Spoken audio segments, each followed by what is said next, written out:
तो जो पूर्वज मुक्ति के लिए जो ये कार्य हो रहा है, जो पितृ दिवस आएगा, ये जो पितृपक्ष आएंगे, तो उनमें भोग के लिए उनको क्या क्या प्रसाद के रूप में क्या क्या अर्पण? बहुत बढ़िया प्रश्न। मैं अक्सर ये बात बोलता हूँ कि हम लोग क्या करते हैं कि जब पितरों का पूजन करते हैं तो हम लड्डू मेवा ये सब तो ले आए, पर मेरा कहना है कि कोशिश करिए और याद करिए कि आपकी दादी को, आपके दादा को क्या पसंद था। अब पता चला उन्होंने कहा मुझे जो है वो केसर वाली खीर अच्छी लगती थी दादा को, तो कृपा करके केसर वाली खीर जरूर बनाइएगा। और जिस दिन तर्पण करें, क्योंकि तर्पण में भी एक बहुत महत्वपूर्ण बात है, तर्पण कब करें, जो आपने एक प्रश्न पूछा था। तो हमारे यहाँ तर्पण का विधान ये है कि जिस दिन देह शांत हुई है उस दिन की तिथि क्या थी। अच्छा। उदया तिथि अर्थात सूर्य उदय के समय जो तिथि व्याप्त थी, हम वो पूछ रहे हैं। ईश्वर न करे आजकल एक काम होने लगा है कि देह शांत होने के बाद 2-3 दिन बॉडी को रखते हैं, क्योंकि कोई रिश्तेदार आने हैं, कभी कभी बच्चे आने हैं, विदेश में हैं, तो उनका जो दाह संस्कार है वो 2 दिन बाद होता है।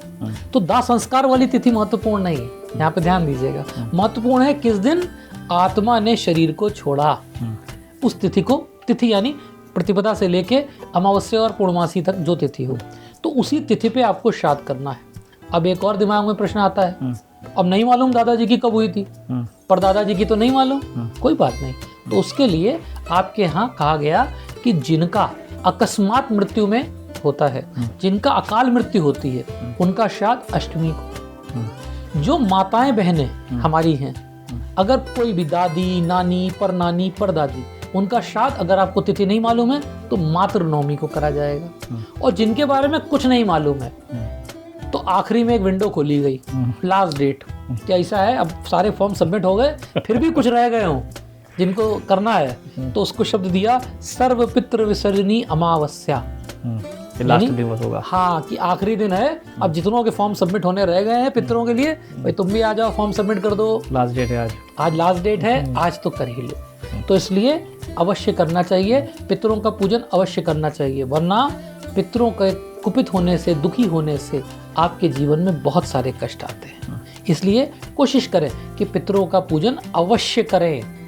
इसमें स्वयं भी किया जा सकता है या किसी ब्राह्मण का इन्वॉल्वमेंट होना जरूरी है? ब्रह्म ज्ञानाय ब्राह्मणाय, जिसको ब्रह्म ज्ञान प्राप्त है वो ब्राह्मण है।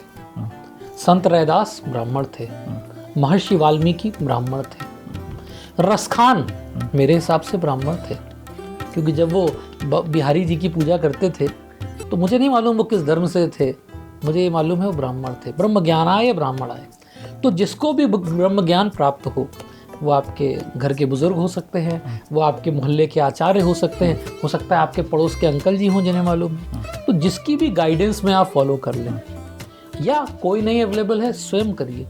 क्योंकि मैं एक बात अक्सर बोलता हूँ, ये पितर आपके हैं या पड़ोसी के? अगर आपके हैं तो आपके पूजन करने से खुश होंगे कि पड़ोसी के करने से? एक पोता अगर दादा को एक मिठाई का टुकड़ा लेके जाता है तो मुझे लगता है उससे ज़्यादा खुशी दादा को नहीं प्राप्त होती। तो when you are a grandson, you are the one who has the best right to perform the ritual. If you are a granddaughter, you have the first and best right to perform. आपके पास वो अधिकार है, वो अधिकार किसी और के पास नहीं है। इसको फिर एक छोटी सी कथा से बोलूँगा। मैंने एक बार अपनी दादी से पूछा, हम ज़्यादा प्यारे हैं कि डैडी? बोली असल से सूद ज़्यादा अच्छा लागत है। तो उससे मुझे उत्तर मिल गया कि असल उनका पुत्र है और सूत कौन हूँ मैं। तो बोली तुम ज़्यादा अच्छे लगते हो क्योंकि तुम सूत हो। तो बिल्कुल वैसे ही जैसे प्रिंसिपल से इंटरेस्ट प्यारा है, वैसे ही हमारे पितरों को हम भी प्यारे हैं, तो हम खुद कर सकते हैं। आनंद टीवी से जुड़ने के लिए आप हमें व्हाट्सएप करें 9277395752 पर।